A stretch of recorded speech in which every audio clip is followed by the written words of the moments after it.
আজ এই ভিডিওর মাধ্যমে আমরা সাবস্টিটিউট ফর্মুলার একটা ছোট্ট ট্রিক শিখব। তো বন্ধুরা ভিডিওটা স্কিপ না করে এন্ড পর্যন্ত দেখুন। এখানে এই সিটের মধ্যে কিছু নেম আছে।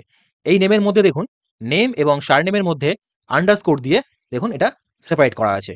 আমরা চাই যে এই আন্ডারস্কোরগুলোকে রিমুভ করে বা ইরেজ করে আমরা এখানে নেম এবং সারনেমের মধ্যে একটা স্পেস আনতে চাই।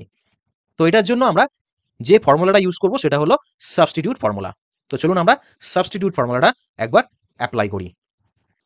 ইজুগাল to substitute bracket open, text চাইছে, টেক্সটের জন্য আমরা এই সেলটাতে ক্লিক করব, কমা দেবো। এখানে চাইছে ওল্ড টেক্সট, তো ওল্ড টেক্সটের জন্য আমরা এই নাম আর মধ্যখানে যে সারনেমের মধ্যে যে আন্ডারস্কোরটা আছে সেই আন্ডারস্কোরটা আমরা এখানে ডবল ইনভার্টেড কমার মধ্যে দিয়ে দেবো, কমা দেবো। নিউ টেক্সট, তো নিউ টেক্সটের জন্য আমরা ডবল ইনভার্টেড কমার মধ্যে একটা স্পেস দিয়ে ডবল ইনভার্টেড কমা ক্লোজ করে ব্র্যাকেট ক্লোজ করে এন্টার করলে দেখুন আমাদের এখানে আন্ডারস্কোরটা রিমুভ হয়ে গিয়ে এখানে স্পেস চলে এসছে। এবার আমরা এটাকে ড্র্যাগ করে দেবো।